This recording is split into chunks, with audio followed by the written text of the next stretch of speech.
ನಮಸ್ಕಾರ ಸ್ನೇಹಿತರೆ, ಕುಕಿಂಗ್ ಕಡಾಯಿ ಚಾನಲ್ಗೆ ಸ್ವಾಗತ. ಇವತ್ತಿನ ವಿಡಿಯೋದಲ್ಲಿ ನಾವು ಮಶ್ರೂಮ್ ಕಬಾಬ್ ಹೇಗೆ ಮಾಡೋದು ಅಂತ ನೋಡ್ಕೊಂಡು ಬರೋಣ. ನಾನಿಲ್ಲಿ ಒಂದು 200 ಗ್ರಾಮ್ ಮಶ್ರೂಮ್ ತೊಗೊಂಡಿದ್ದೀನಿ. ನೀಟಾಗಿ ತೊಳೆದ್ಬಿಟ್ಟು ಈ ಥರ ಕಟ್ ಮಾಡ್ಕೊಳ್ಬೇಕು. ನಮ್ಗೆ ಯಾವ ಸೈಜ್ ಬೇಕಾದರೂ ಕಟ್ ಮಾಡ್ಕೊಳ್ಬೋದು. ನಾನಿಲ್ಲಿ 1ರಲ್ಲಿ 4 ಮಾಡ್ಕೊಂಡಿದ್ದೀನಿ ಪೀಸು.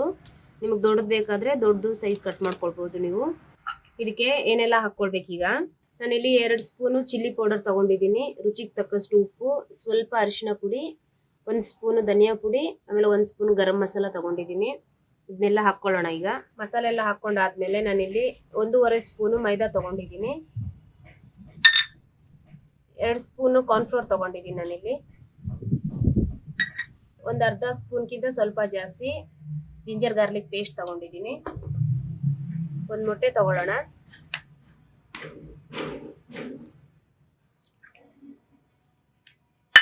ಅರ್ಧ ನಿಂಬೆ ರಸ ಹಾಕ್ಕೊಳ್ತಾ ಇದ್ದೀನಿ ನಾನು. ಈಗ ಇದನ್ನ ನೀಟಾಗಿ ಮಿಕ್ಸ್ ಮಾಡ್ಕೊಳ್ಳೋಣ.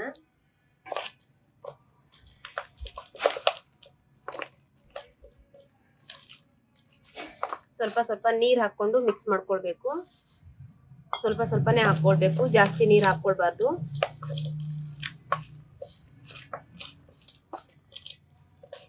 ನಿಧಾನಕ್ಕೆ ಈ ತರ ನೀಟಾಗಿ ಕಲಿಸ್ಕೊಳ್ಬೇಕು. ಮಸಾಲೆ ಎಲ್ಲ ಮಶ್ರೂಮ್ಗೆ ತಗ್ಲೋ ತರ. ನಾನಿಲ್ಲಿ ಸ್ಪೂನಲ್ಲಿ ಕಲಿಸ್ತಾ ಇದ್ದೀನಿ, ನೀವು ಕೈ ಸಹಾಯದಿಂದ ಕೂಡ ಕಲಿಸ್ಕೊಳ್ಬಹುದು. ನೋಡಿ, ಈ ತರ ನಿಧಾನಕ್ಕೆ ಕಲಿಸ್ಕೊಳ್ಬೇಕು. ನೋಡಿ ಎಷ್ಟು ಚೆನ್ನಾಗಿ ಮಸಾಲೆ ಎಲ್ಲ ಹಿಡ್ದಿದೆ ಮಶ್ರೂಮ್ಗೆ. ಇಷ್ಟು ಗಟ್ಟಿ ಇದ್ರೆ ಸಾಕು, ಜಾಸ್ತಿ ನೀರು ಹಾಕ್ಕೊಳ್ಬಾರ್ದು. ಇದಕ್ಕೆ ಇಷ್ಟೇ ಇರಬೇಕು. ಇವಾಗ ಎಣ್ಣೆ ಕಾದಿದೆ. ಈಗ ನಾನು ಇದರಲ್ಲಿ ಹಾಕ್ಕೊಳ್ತಾ ಇದ್ದೀನಿ ಮಶ್ರೂಮ್ನ ಎಲ್ಲ ಮಸಾಲೆ ಮಿಕ್ಸ್ ಮಾಡಿರೋದು. ಒಂದೊಂದೇ ಹಾಕ್ಕೊಳ್ಬೇಕು, ಇಲ್ಲಾಂದ್ರೆ ಒಂದಕ್ಕೊಂದು ಅಂಟ್ಕೊಂಡ್ಬಿಡುತ್ತೆ. ಆಮೇಲೆ ಈ ಥರ ಒಂದೊಂದೇ ಹಾಕ್ಕೊಳ್ಳಿ.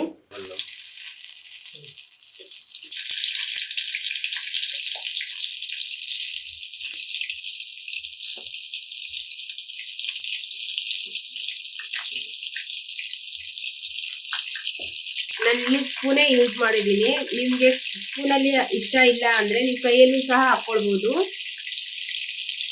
ನಾನು ಸ್ಪೂನ್ ಯಾಕೆ ಯೂಸ್ ಮಾಡಿದ್ದೀನಿ ಅಂದರೆ ಇಲ್ಲಿ ಒಂದೊಂದೇ ಆಗಿ ಮಸಾಲೆ ಸಮೇತ ಹಾಕ್ಕೊಳ್ಬೋದು ಅಂತ ಹೇಳಿ. ನೋಡಿ, ಈ ಥರ ಕೈಯಲ್ಲಿ ಹಾಕ್ಕೊಂಡ್ರೆ ಪೀಸಸ್ ಬರುತ್ತೆ, ಮಸಾಲೆ ಎಲ್ಲ ಕೆಳಗಡೆನೆ ಉಳ್ಕೊಳ್ಳುತ್ತೆ. ಹಾಗಾಗಿ ನಾನು ಇಲ್ಲಿ ಸ್ಪೂನಲ್ಲಿ ಈ ಥರ ಮಸಾಲೆ ಜೊತೆಗೇನೆ ಹಾಕ್ತಾ ಇದ್ದೀನಿ ಇಲ್ಲಿ ಮಶ್ರೂಮ್ನ. ಸ್ಟವ್ ಮಾತ್ರ ಕೆಳಗಡೆ ಮೀಡಿಯಮಲ್ಲೇ ಇರಬೇಕು, ಹೈ ಫ್ಲೇಮಲ್ಲಿ ಇರಬಾರ್ದು. ಮೀಡಿಯಮಲ್ಲೇ ಇಟ್ಕೊಂಡು ಬೇಯಿಸ್ಕೊಳ್ಬೇಕು. ನೋಡಿ, ಈ ಥರ ಬೇಯ್ತಾ ಇದೆ ಮಶ್ರೂಮು. ಹೀಗೆ ನಾನಿಲ್ಲಿ ಕಲರ್ ಹಾಕ್ಕೊಂಡಿಲ್ಲ, ಫುಡ್ ಕಲರ್ ಹಾಕಿಲ್ಲ. ನಾನಿಲ್ಲಿ ನ್ಯಾಚುರಲ್ ಆಗಿ ಮಾಡ್ತಾ ಇದ್ದೀನಿ. ನಮ್ಮ ಮನೆಯಲ್ಲಿ ಏನಿರುತ್ತೆ ಮಸಾಲೆಗಳು ಅದನ್ನ ಮಾತ್ರ ಹಾಕಿ ಮಾಡ್ತಾ ಇದ್ದೀನಿ. ನಾನಿಲ್ಲಿ ಫುಡ್ ಕಲರ್ ಯಾವುದು ಹಾಕಿಲ್ಲ, ಹಾಗಾಗಿ ಕಲರ್ ಈ ಥರ ಕಾಣಿಸ್ತಾ ಇದೆ. ಕಲರ್ ಹಾಕೋದೆಲ್ಲ ಹೆಲ್ತ್ಗೆ ಒಳ್ಳೇದಲ್ಲ ಅಲ್ವಾ, ಹಾಗಾಗಿ ಮಕ್ಕಳು ತಿಂತಾರೆ ಮನೆಯಲ್ಲಿ. ಹಾಗಾಗಿ ನಾನಿಲ್ಲಿ ಫುಡ್ ಕಲರ್ ಯೂಸ್ ಮಾಡಿಲ್ಲ, ಮನೆಯಲ್ಲಿರೋ ಮಸಾಲೆಗಳೇ ಹಾಕಿ ಮಾಡ್ತಾ ಇದ್ದೀನಿ. ಈ ತರ ಮೀಡಿಯಂ ಅಲ್ಲಿ ಇಟ್ಬಿಟ್ಟು ಒಂದು 4ರಿಂದ 5 ನಿಮಿಷ ಬೇಯಿಸ್ಕೊಂಡ್ರೆ ಸಾಕು. ನೋಡಿ, ಈ ತರ ಇವಾಗ ಇದು ಮಶ್ರೂಮ್ ಕಬಾಬ್ ರೆಡಿ ಆಗಿದೆ. ಇವಾಗ ನಾನು ಇದನ್ನ ಒಂದು ಪ್ಲೇಟ್ ಅಲ್ಲಿ ತಕೊಳ್ತಾ ಇದ್ದೀನಿ. ಈಗ ನಾವು ಕಬಾಬ್ನ ಹಾಕೊಳ್ಳುವಾಗ ಮಾತ್ರ ಹೈ ಫ್ಲೇಮ್ ಅಲ್ಲಿ ಇಡಬೇಕು. ಆಮೇಲೆ ಹಾಕೊಂಡಾದ ನಂತರ ಮೀಡಿಯಂ ಅಲ್ಲಿ ಇಟ್ಕೊಂಡು ಬೇಯಿಸ್ಕೊಳ್ಬೇಕು ಇದು ಕಬಾಬ್ನ.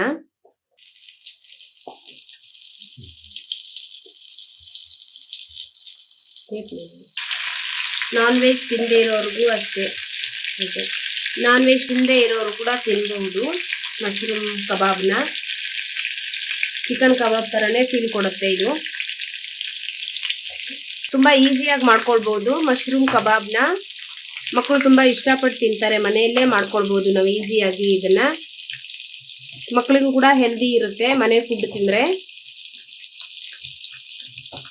ನೀವು ಒಮ್ಮೆ ಮನೆಯಲ್ಲಿ ಟ್ರೈ ಮಾಡಿ, ಹೇಗಿದೆ ಅಂತ ಹೇಳ್ಬಿಟ್ಟು ಕಾಮೆಂಟ್ ಮಾಡಿ ತಿಳಿಸಿ ನಮಗೆ. ಯಾರೆಲ್ಲ ನಮ್ಮ ಚಾನಲ್ ಸಬ್ಸ್ಕ್ರೈಬ್ ಮಾಡ್ಕೊಂಡಿಲ್ಲ ದಯವಿಟ್ಟು ಸಬ್ಸ್ಕ್ರೈಬ್ ಮಾಡ್ಕೊಳ್ಳಿ, ಶೇರ್ ಮಾಡಿ, ಕಾಮೆಂಟ್ ಮಾಡಿ. Thank you.